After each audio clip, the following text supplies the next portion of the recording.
వచ్చిన దగ్గర నుంచి ఇంకా ఏడుపు ఎక్కువైంది. ఏది మా పైన మా పార్టీ నాయకులపైన ప్రజలపైన ఆడటం ఎక్కువైపోయింది.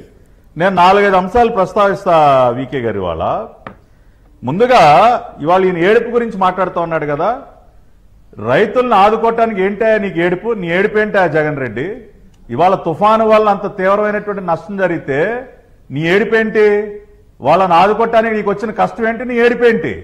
నిన్న వీకే గారు ఇది ఎంత దుర్మార్గమైనటువంటి ఒక లేకంటే ఇది ఆంధ్రప్రదేశ్ రాష్ట్ర విపత్తుల నిర్వహణ సంస్థ వాళ్ళు నిన్న ఒక సెంట్రల్ టీం వచ్చిందండి.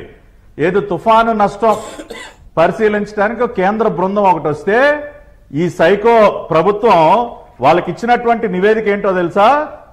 ఈ రాష్ట్రంలో అంటే మొన్న మిగ్జామ్ తుఫాను వల్ల జరిగినటువంటి పంట నష్టం కేవలం 703 కోట్లు అంటండి. కేవలం 703 కోట్లు.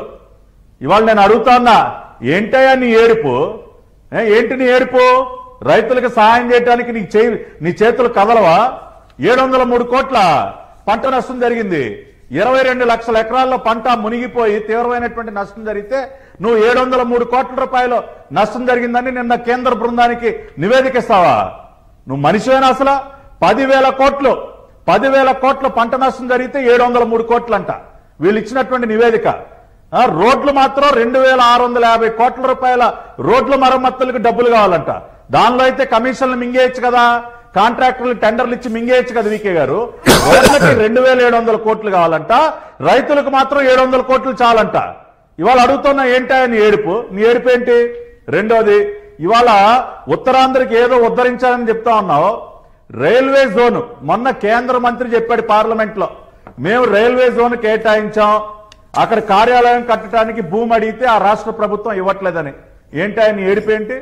రైల్వే జోన్ కి కేంద్ర కార్యాలయానికి భూమి ఇవ్వటానికి నీ ఏడిపేంటో చెప్పేవాళ్ళ ఏంటి? నీకున్నటువంటి ఏడుపు ఇవ్వలేవా? రైల్వే జోన్ కి ల్యాండ్ ఇవ్వలేవా నువ్వు? ఏంటి నీ ఏడుపు? అదేవిధంగా Visakhapatnam steel plant, Vizag steel plant, వాళ్ళ ఉత్తరాంధ్ర గురించి చాలా మాట్లాడుతూ ఉన్నావు కదా. వైజాగ్ స్టీల్ ప్లాంట్ కి సంబంధించి కేంద్ర ప్రభుత్వాన్ని గట్టిగా నిలదీసి దాని ప్రైవేటీకరణ ఆపటానికి నీకు వచ్చినటువంటి ఏడుపేంటి?